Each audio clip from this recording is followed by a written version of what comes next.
Over the past year, PayPal, ticker PYPL, is up by almost 50%. Now, I started adding this company to my portfolio more than a year ago, and since then I saw a great return. So today I want to figure out whether at its current trading price the company is still undervalued, and if buying it now will still yield good return. Now, jumping straight to our stock screener, we will first have a look at the fundamental 9-pillar analysis, where PayPal gets a rating of 7 out of 9 with 2 pillars in the red. But I first want to focus on the growth of the company, which I very much like. We can see that the revenue of PayPal has been growing at a rate of 12.26% yearly over the past 5 years. Free cash flow has been increasing by 9.35% yearly, and the net income has been growing by 21.59% yearly. Another thing I like about the company is their high 5-year profit margin, sitting at 44%, and tells me that the company knows how to manage their money. They also have decreasing shares outstanding at a rate of 2.29% yearly. And if we have a closer look at that, we can see that in the years 2019, 2020, and 21, they weren't buying back that many shares.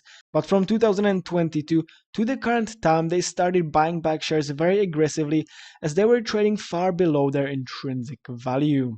Now, regarding the 2 pillars in the red, the 5-year PE ratio and the price to free cash flow, they are both sitting above the ranges we'd like them to be in, which would mean that investors are overpaying for the earnings and free cash flow of the company. But if we have a look a little closer, we can see that the PE ratio has actually been decreasing since 2019 and is currently sitting at only 20.71. Now, something I think is worth mentioning is that if we jump to Seeking Alpha, we can compare the PE ratio of the company to the price of the company over the past 5 years.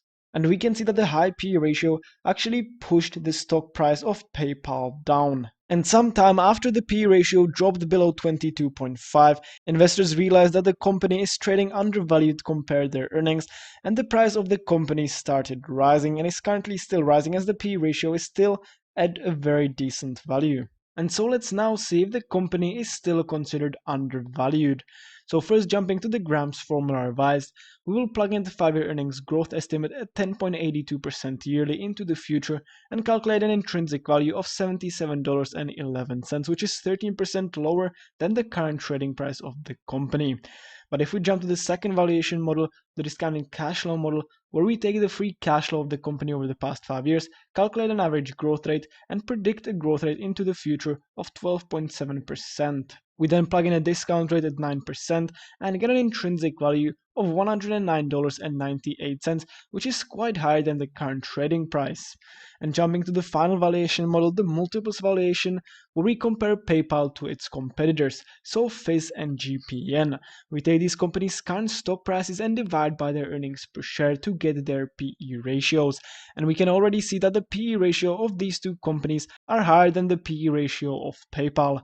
And so when we average them out and multiply by the earnings per share of PayPal, we get an intrinsic value which is higher than the current trading price, sitting at $117.38.